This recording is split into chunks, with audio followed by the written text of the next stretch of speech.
Listening test instructions.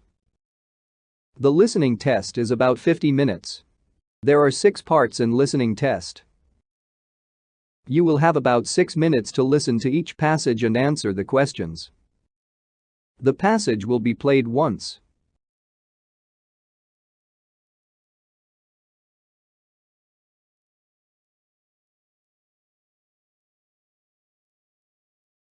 Hey, you look concerned. What's on your mind?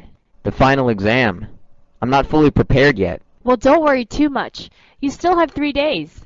Yeah, but 3 days will fly past in a wink. Well, you still have time to cram things in your brain anyway. Question 1. Why is the man looked worried?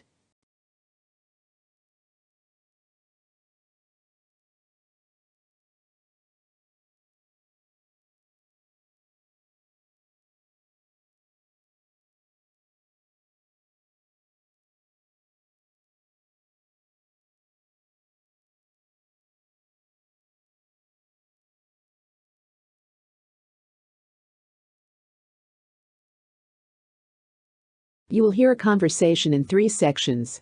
You will hear each section only once. After each section, you will hear 2 or 3 questions. You will hear the questions only once. Choose the best answer to each question.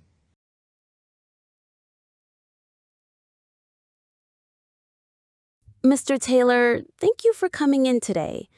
I wanted to speak with you about your son, Jake. Over the past few weeks, his teachers have noticed a shift. He's become more withdrawn, easily distracted, and he's even lashed out a couple of times during class. I'm not surprised, honestly. Since the divorce finalized last month, things at home have been tense. Jake's been shuttling between my place and his mother's, and he's not coping well. It's completely understandable. Transitions like these are tough on kids. May I ask, how is communication between you and your ex-wife regarding Jake's routine and emotional needs? It's strained. We try to coordinate, but most of our talks end in arguments. I think Jake senses that. I've tried to keep things light around him, but maybe I've underestimated how deeply this affects him. Children often internalize more than we realize. Have you and his mother considered counseling, individually or for Jake? That could provide a space for him to express what he's feeling. I've been thinking about it, but I wasn't sure if it would help. What can be inferred about Mark's parenting approach after the divorce?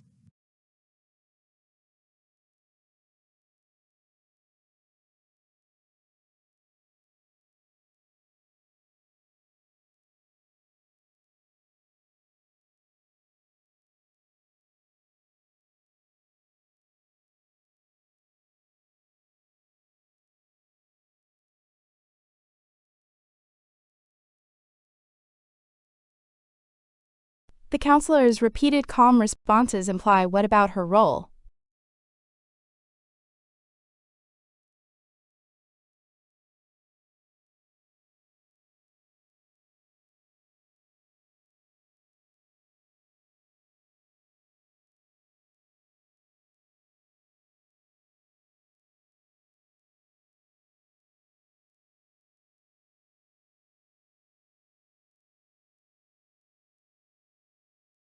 Why might Jake's acting out be more alarming to the school than his withdrawal?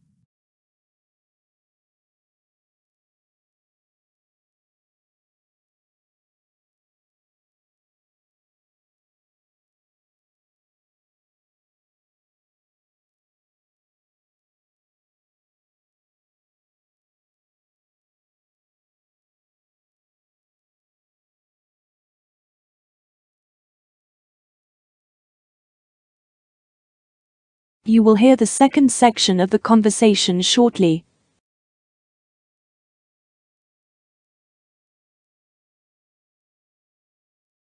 I truly believe counseling could benefit Jake, especially with a neutral adult who isn't emotionally involved in the divorce. It gives him a safe outlet. You're right. I'm just not sure how to introduce the idea to him without making it sound like something's wrong with him. That's a valid concern. You might say something like, sometimes when big changes happen, it helps to talk to someone whose job is to listen and help us feel better.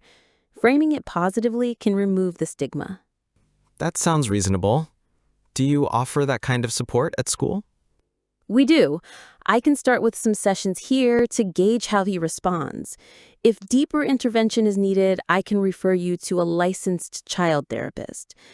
Also, would you be open to having a joint meeting with your ex-wife? It might help us set up a more consistent environment for Jake. That's tricky. But if it helps him, I'll try. I just hope she's on the same page. I can reach out in a neutral, professional way. Sometimes hearing it from the school helps shift the focus from personal issues to what's best for the child. The woman's tone when discussing the joint meeting can best be described as,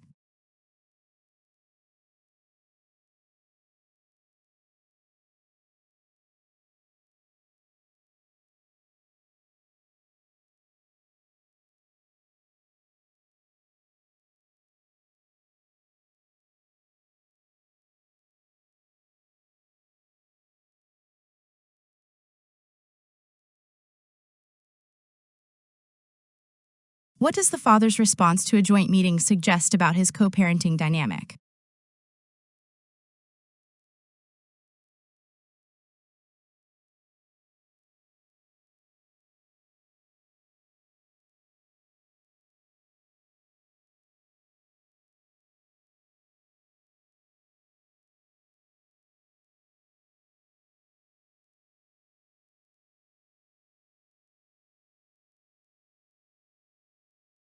What does the woman imply about addressing Jake's feelings?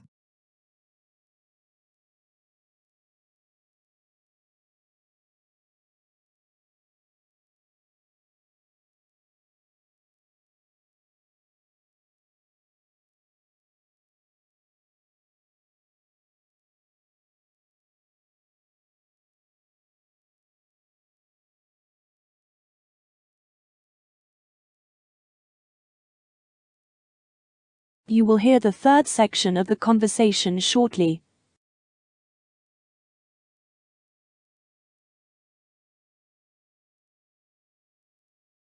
I appreciate that.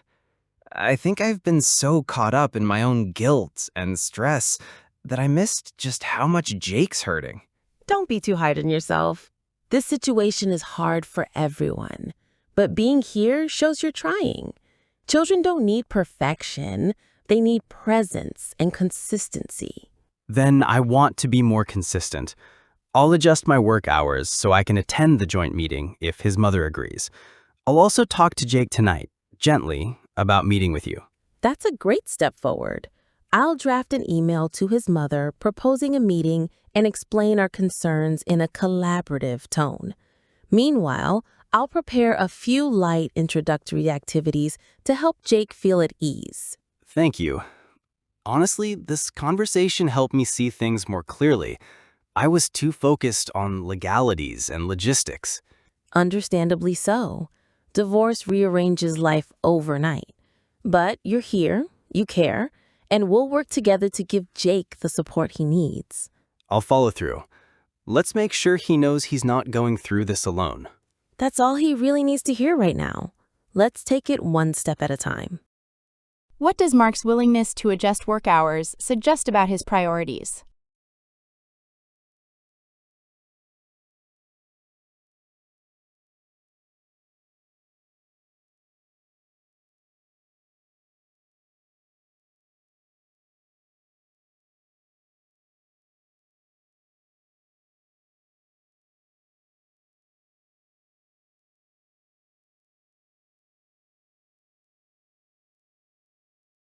The counselor's tone throughout the conversation can best be described as,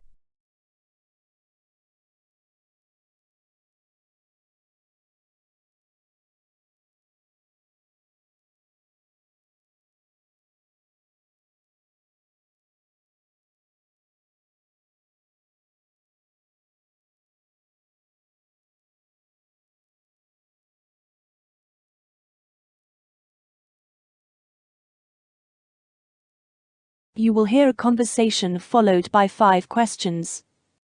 Listen to each question. You will hear the question only once. Choose the best answer to each question.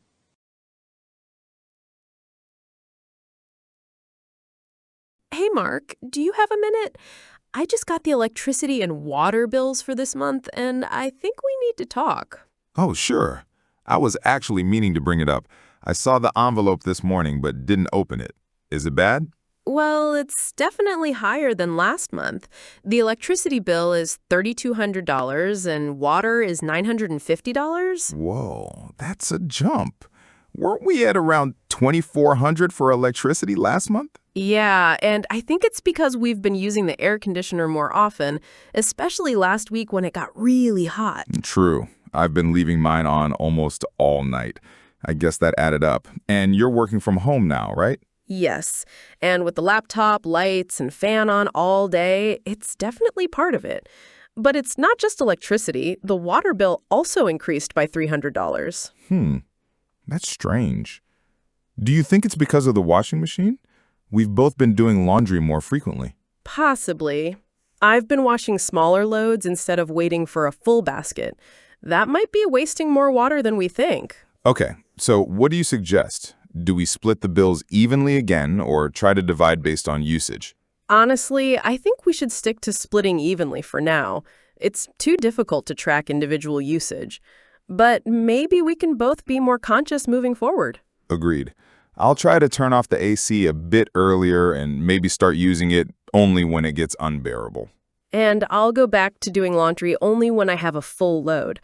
Also, let's both try not to leave the lights or fans on in unoccupied rooms. Good plan. By the way, did you check if there are any hidden charges in the bills? I did. Everything seems standard. No late fees or service charges. It's just high usage. All right. So the total is $4,150. That's $2,075 each. Yep, I can pay it online and you can transfer your share to me. Sound good? Perfect. I'll do that by this evening. Thanks for taking care of it. No problem.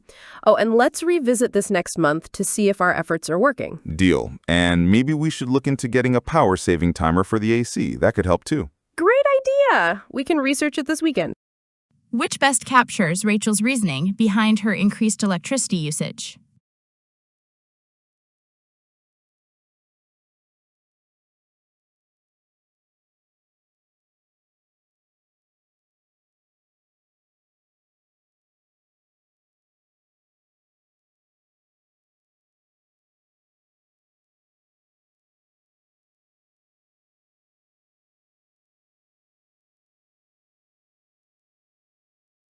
What can be inferred about Mark's nighttime habits?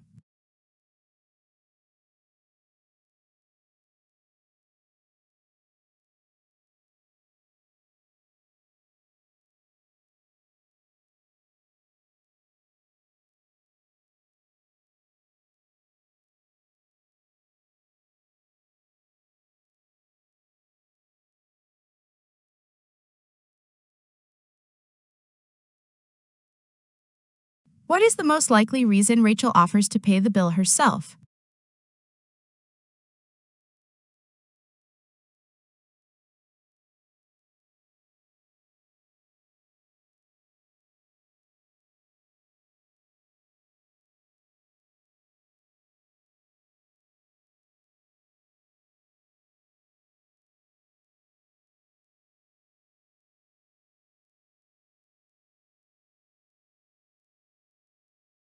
Why does Rachel think the water bill rose?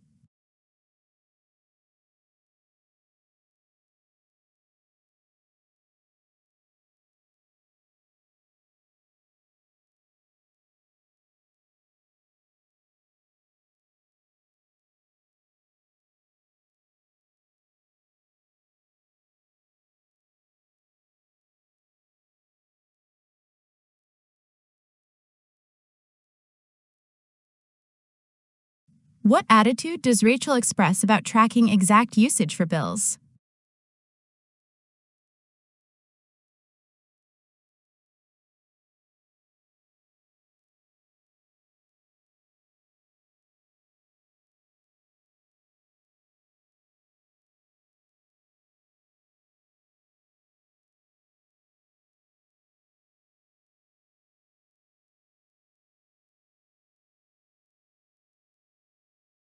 You will hear a conversation followed by 6 questions.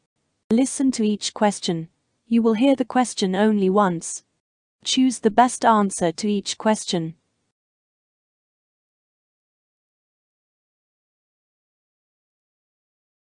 Good afternoon. How can I help you today? Hi, I'm working on a research project for my sociology class, and I need to access a few journal articles. I'm not sure where to start. No problem at all, Alex. Are you looking for articles on a specific topic? Yeah, I'm focusing on urban migration patterns and their social impact. I tried Googling some things, but most articles are behind paywalls. That's a common issue, but the good news is that as a university student, you have access to many academic databases through our library. Have you logged into the library portal before? I've used it once or twice, but I don't really know how to search properly. That's totally fine. Let's walk through it together. First, log into the university library website with your student credentials. Once you're in, click on Databases A to Z. For sociology, JSTOR, ProQuest, and Sage journals are great places to start. Okay, I see JSTOR here. Should I just type in urban migration? That's a good starting point, but to get more precise results, try using Boolean operators like AND or OR. For example, type urban migration and social impact. Oh, that's helpful. And once I find an article, how do I get the full text? Look for the PDF full text or download link.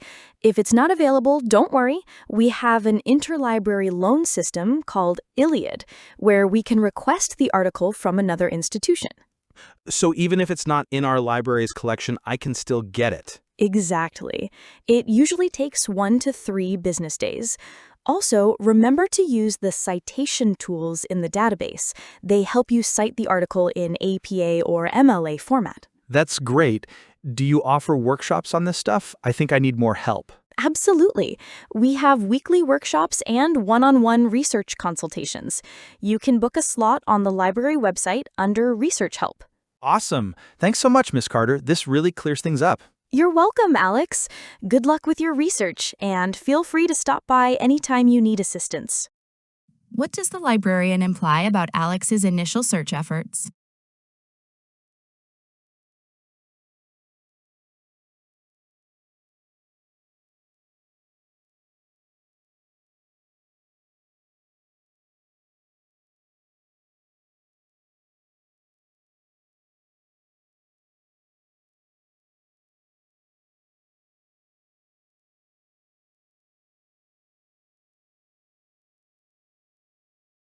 What does Ms. Carter's reaction to Alex's uncertainty suggest about her approach?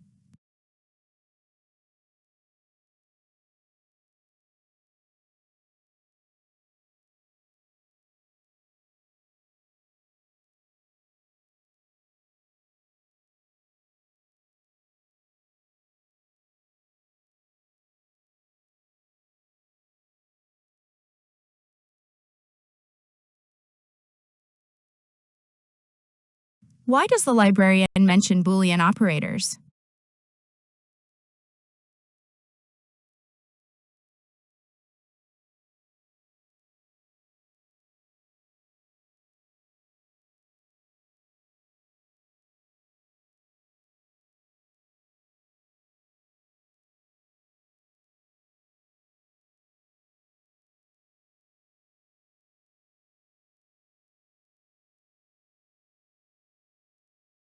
What does the interlibrary loan system imply about the library's resources?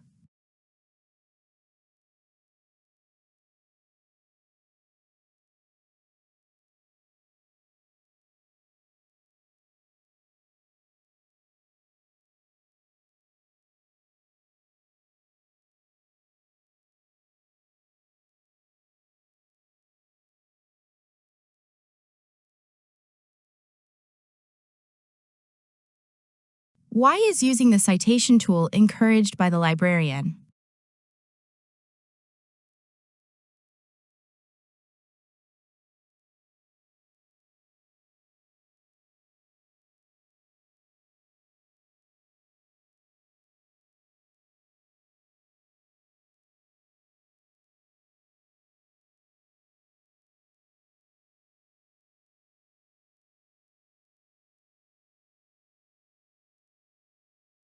What does the conversation imply about Google as a research tool?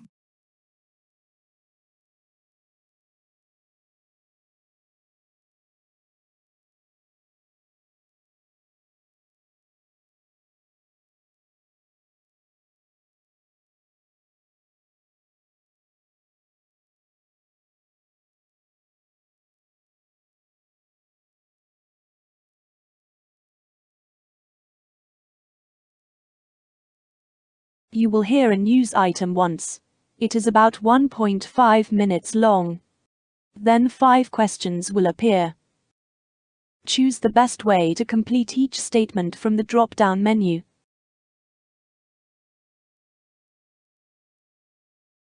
In a tense and gripping operation that lasted over 48 hours, a team of 12 miners trapped nearly 500 meters below ground were successfully rescued from the Silver Creek coal mine yesterday afternoon. The dramatic rescue effort has captured the attention and relief of communities across the country. The miners became trapped late Monday evening when a sudden collapse occurred deep inside the mine, blocking the main exit tunnels and cutting off communication with the surface.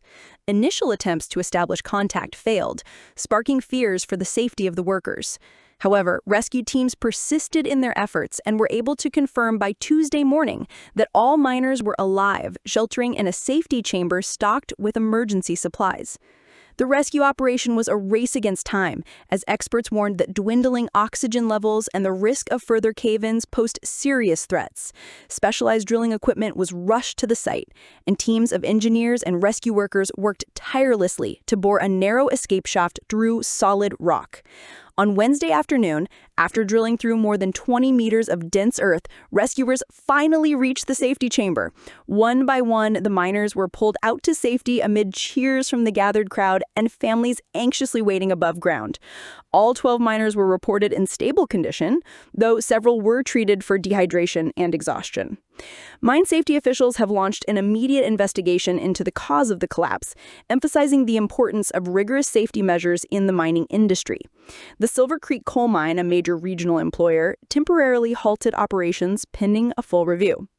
This rescue operation showcased the skill and dedication of emergency responders and miners alike.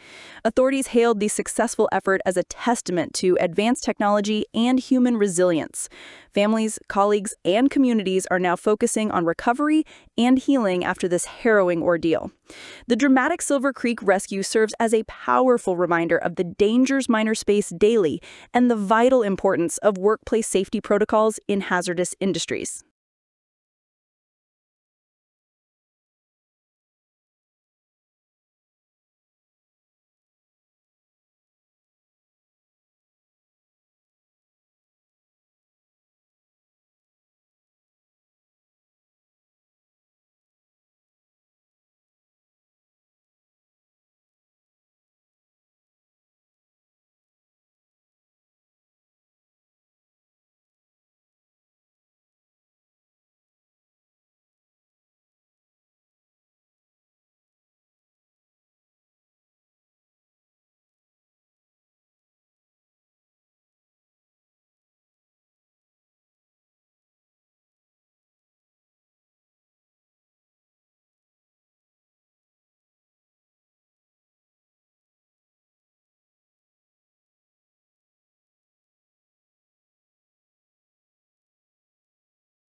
You will listen to a 2 minutes video.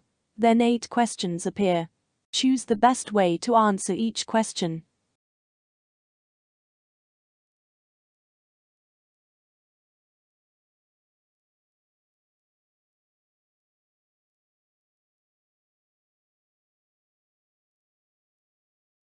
Ugh, honestly, I can't take this anymore.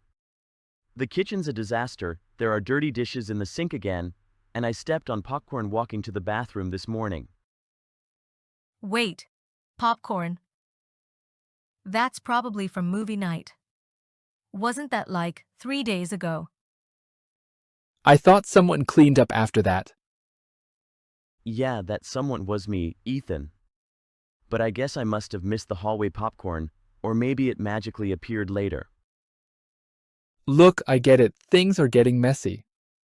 But we've all been super busy lately. Midterms just ended for me, and I've had lab reports piling up. Same here. I had double shifts at work this week. I only got home at midnight yesterday. I'm not saying I'm not busy too. But the mess isn't going away by itself. Maybe we need an actual system, like a chart or something. A chart. Like chore rotation. I don't know. Those always sound great at first, but nobody ever follows them after the first week. Okay, fair point. Then what does work? Because the current do it when you notice it method clearly doesn't. What if we divide things based on what people don't hate? Like, I don't mind vacuuming, but I hate doing dishes. I don't mind the dishes, but I draw the line at taking out the garbage. I just can't handle the smell. Huh. I don't mind garbage duty. It's quick. So wait a second, are we actually getting somewhere? Maybe. So I do vacuuming, Ethan does dishes, Liam does trash. But then there's stuff like cleaning the bathroom, wiping down counters. We could just rotate the unwanted stuff weekly.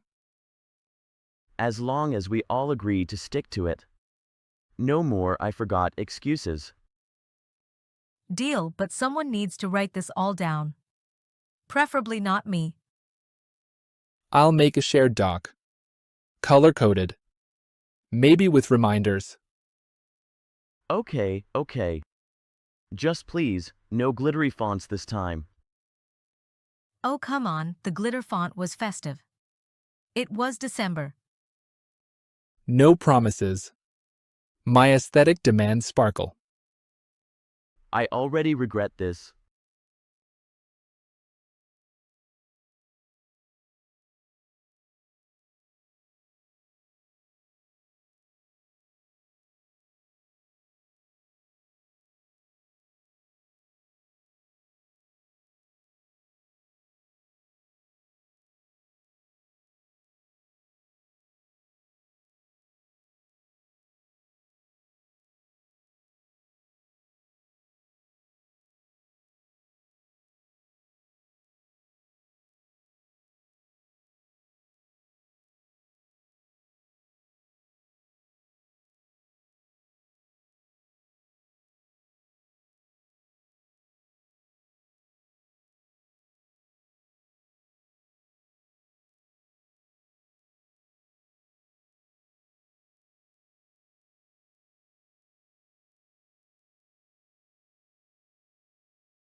You will hear a report once. It is about 3 minutes long. Then 6 questions will appear. Choose the best way to answer each question from the drop-down menu. In recent years, electronic sports, or esports, have evolved from niche online tournaments to grand global events filling stadiums and drawing millions of viewers. Once dismissed as casual entertainment, competitive gaming is now being recognized as a legitimate professional pursuit. The central question for many remains, should esports be seen as a true professional competition, comparable to traditional sports? Many people now agree that esports deserve recognition as professional competition. They argue that the level of dedication, strategy, and physical stamina involved in professional gaming mirrors that of athletes in traditional sports. Just like basketball or soccer players, professional gamers spend hours training daily, refining reflexes, analyzing opponents, and collaborating with teams. The coordination and quick decision-making required during matches can be mentally exhausting, often demanding extreme focus and discipline. For these reasons, a growing number of fans and analysts view esports players as legitimate professionals. Another widely held viewpoint is that the global structure and economics of esports reinforce its legitimacy. With billion-dollar investments from sponsors, advertising revenue, and international tournaments offering prize pools in the millions, esports has built a vast and thriving industry.